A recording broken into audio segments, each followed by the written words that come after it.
What's better, 2.6 EQ or Hog 2.6? Well, in today's video, we're going to see who beats the other one. Alright, we're going up against Zimmo, who's been playing for 10 years. Now guys, even though 2.6 EQ isn't in the meta, it's still pretty good, regardless of if it has heroes or not.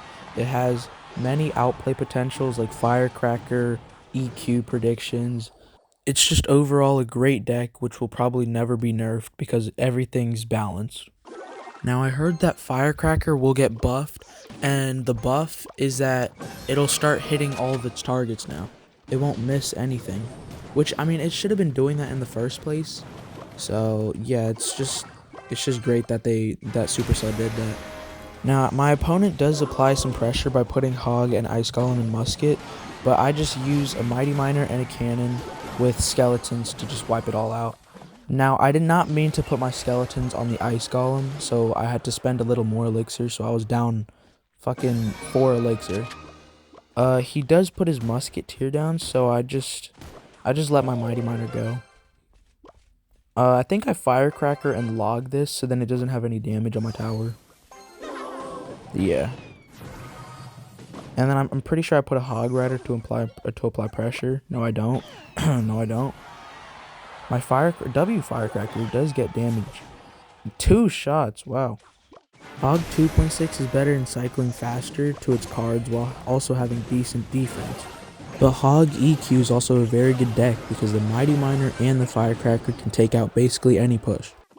Now this is where things start to get sketchy because in double elixir, the Hog 2.6 can just cycle so fast to the point where I can't even catch up to it. So I have to overspend on basically every push he does.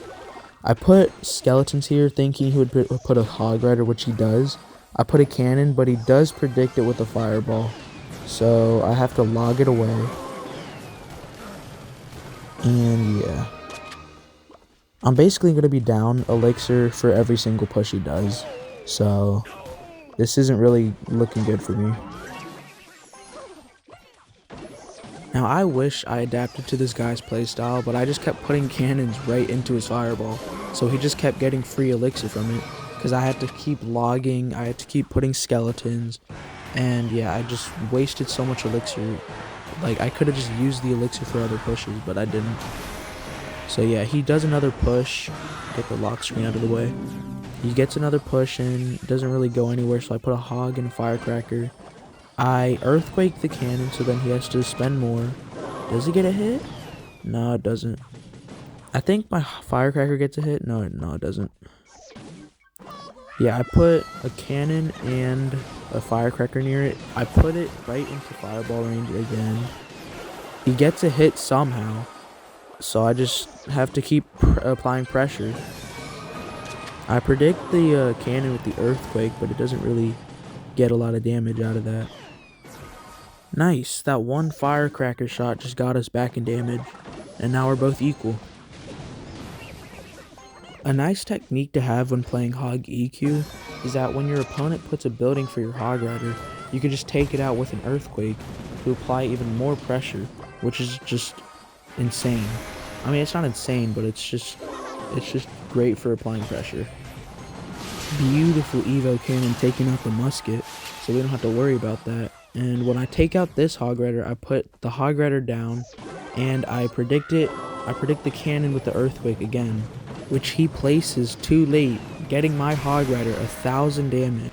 We were both neck and neck the entire battle, but now is the time when my push starts to actually work, and when I'm actually taking the lead, like a big lead in damage.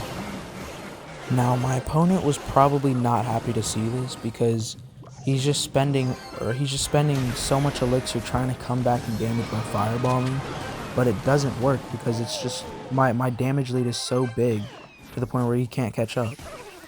And also, just keep in mind, my Earthquake is pretty underleveled. It's level 10 compared to this deck, or compared to my opponent's deck, which is like a maxed out level 14 deck. And yeah, I take out his tower with an Earthquake, which ends the game. And yeah, Hog E.Q takes the win. Like this video and subscribe if you want to see more of this.